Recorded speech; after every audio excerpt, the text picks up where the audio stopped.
Australia has introduced new laws to strengthen enforcement of its social media ban for the under-16s, giving power to its internet regulator to pursue tech giants in court for failing to comply.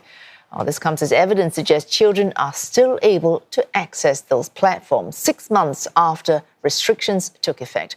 Roger Maynard filed this report for CNA. This is another major step in the Australian government's battle to force big tech companies to do more to ensure under-16s can't access social media platforms like TikTok, Instagram and YouTube. Since the government introduced tough new laws last December by threatening to impose fines of up to 50 million Australian dollars on these platforms, which don't crack down on young people trying to access their sites, it's clear the policy isn't working as well as it should. Prime Minister Anthony Albanese admitted as such when he said too many children were still getting around the ban and the tech giants were not doing enough to comply with the law.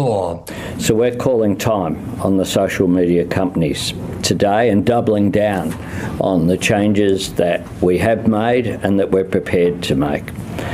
Today we'll introduce legislation this afternoon that goes further to ensure social media companies are doing everything within their power to stop children under 16 being on their platforms. We're doubling the fines. We're giving the E-Safety Commissioner world-leading powers to compel them to comply. This is the right thing to do. Maximum fines will rise to almost 100 million Australian dollars. Social media companies will have to demonstrate what they're doing to stop under-16s from getting and having accounts. And they'll be forced to provide documentation to prove they are doing everything in their power to stop under-16s from accessing these platforms. In truth, Australia's social media ban has not been easy to enforce.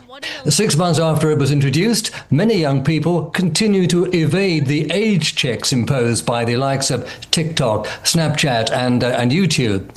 While the exact figures are difficult to confirm, it's estimated that 70% of Aussie kids under the age of 16 are openly flouting the legislation. Initially, 4.7 million under-16s in Australia had their accounts locked or deactivated by the big tech companies. But so far, no platform has been fined. My message to big tech is this: we are not stopping. Every effort you make to frustrate these laws will be met with our efforts to make these laws work. Today, we are giving the E-Safety Commissioner more robust powers to investigate your conduct, and we are ramping up fines to $99 million. If the E-Safety Commissioner finds companies are not doing everything they can to comply, they will face the full force of the law. At least a dozen other countries are watching the success or failure of this crackdown with interest. Conscious of the damaging impact of social media on many young lives, they're keen to follow Australia's example. But given the technical savvy of most under-16s, the battle ahead clearly won't be easy. Roger Maynard, CNA, Sydney.